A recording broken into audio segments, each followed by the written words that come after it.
Before I get started, I just want to say something that I realized something Sunday.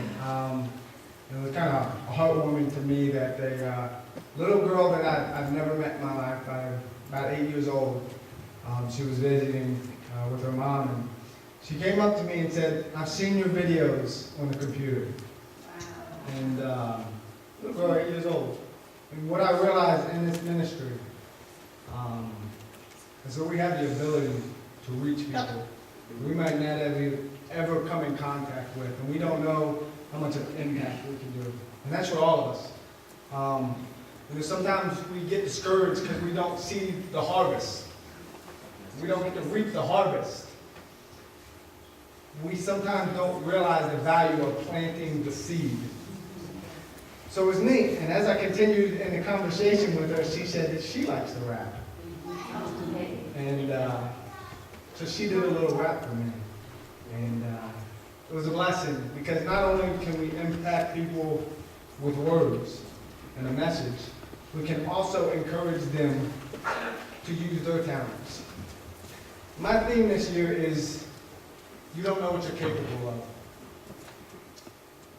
And what I mean by that is, we branded a thing called 220. It means second to none, meaning that if Christ be anything, he must be everything. But in that brand, in the description, it talks about how we all have the ability to offer something.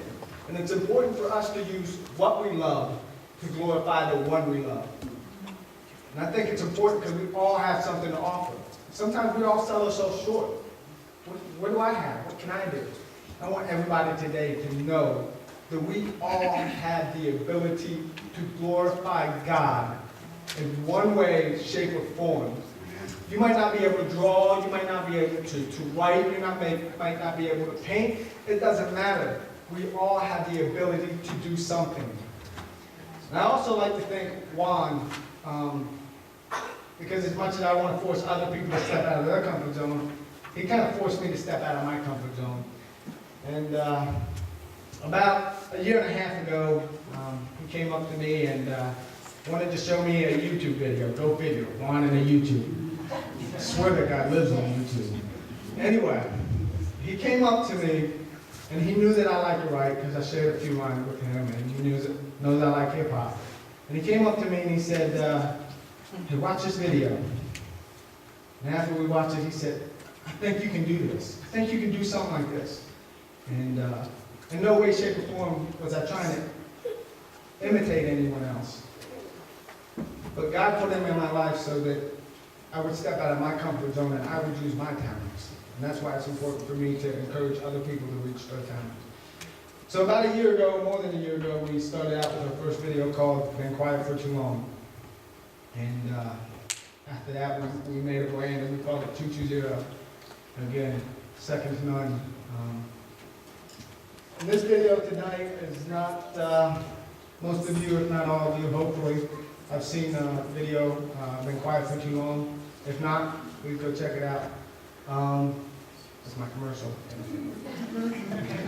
Anyway, this video is not quite like that. It doesn't have a central message, but it's more like a prelude to the first video, and it's an interlude to what I hope is more to come.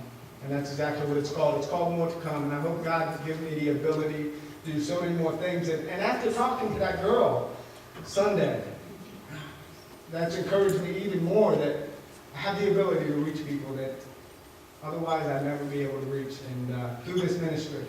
And I ask you guys to pray for me in this ministry, that God will continue to influence me and to use the words, and that I'll be able to pour my heart out on paper. But this is called More to Come, and it's like I said, it's talking about a little bit of how we started. And it talks about the 220 ministry. It talks about, what I hope to be able to do and my talents. And it's not about my ability, but it's about my availability. And so I hope you guys enjoy it. It was fun making it, and I think every time me and Juan do another video and stuff, it just gets better and better. So Juan, again, me and him might not always see eye to eye. We might not always agree on everything, but he's definitely been a big part of my ministry. He definitely helped me step out of my comfort zone. And so I'd like to thank Juan. I also would like to, Dan Newkirk is not here, but it is Evelyn's son. He helped do the music on it and stuff, and it's cool to be able to get other people involved. And hope you guys enjoy it.